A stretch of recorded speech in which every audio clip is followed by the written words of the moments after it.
Hey, welcome to Introduction to Moodle.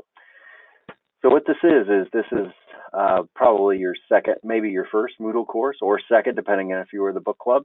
And what we're going to do here is show you all the different widgets, whiz bangs, and tools in Moodle so you can set up your course. So let's take a look. First, I'm just going to show you around. So this is what a Moodle course looks like when you first log in. This is the Introduction to Moodle course that we just started. Notice it's barren because I'm starting right now. So basically, this is your layout as a teacher. Over on this side, you have where you can see the students in there. If you want to do badges or competencies, we can get to that. Grades is like a grade book. Then we have the different topics. The topics aren't limited to just 4. You can go to however many you want. The general is this top part where you put announcements. This dashboard takes you to the opening part when you logged into Moodle, which is this part here, hopefully. Yep, so this part here. And if we go back into the course, you can also go to the site home if you want to. You can pull out a calendar if you want to. So there's our calendar.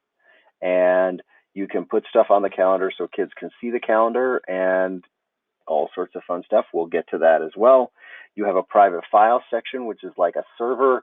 I would really say don't use this unless you're uploading documents, and that will come when you make assignments and stuff like that. So I really won't worry about this. And then your list of courses will be down here.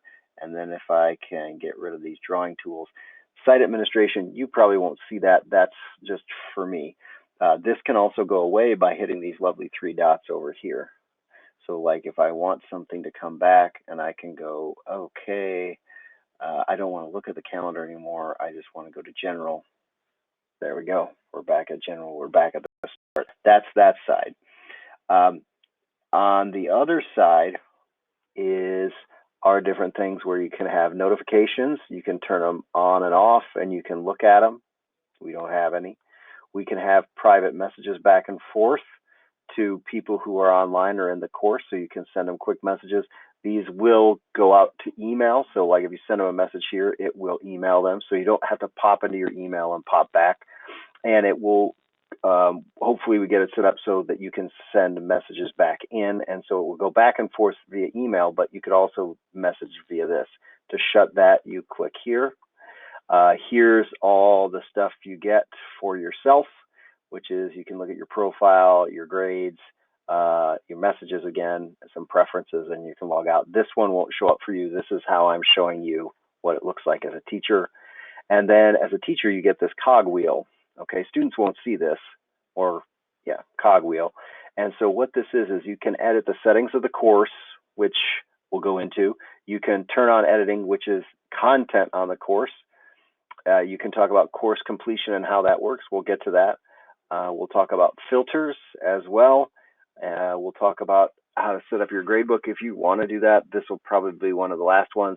And then you can back up and back up your stuff and download your course so that if you go to a different Moodle, you can upload it. You can then restore your course if you have a backup, which I have learned I need to do every so often now because of we're really experimenting with this, so it keeps getting reloaded and stuff. And you can import things and you can reset things, and there's even more settings that you can see all the course administration things you have, where you can even make a question bank. You can put badges in and you can make it a badge type situation, which is fun. We can get into all this stuff. There's a lot of stuff in Moodle, and the cool part about Moodle is it has some functionality in terms that you can get things called plugins. And right now, as of this recording, I can't get plugins to work. I need some permissions on the server that Moodle is running on, but that we'll get there. And but we could put plugins in, so we can get other functionality that you're not used to. So it's a really interesting, it's a really flexible platform that we can use a lot. You're going to start seeing things from me as well as we go on. But so this is basically a course. And if you're like, how do I get back? Well, how Moodle works is here is what they call breadcrumbs, and the ones that are red are the ones that you can go to. So this is the original course. If I click on that, I get back to the original course. So there we go. That's the first video. Welcome. Let me get rid of this.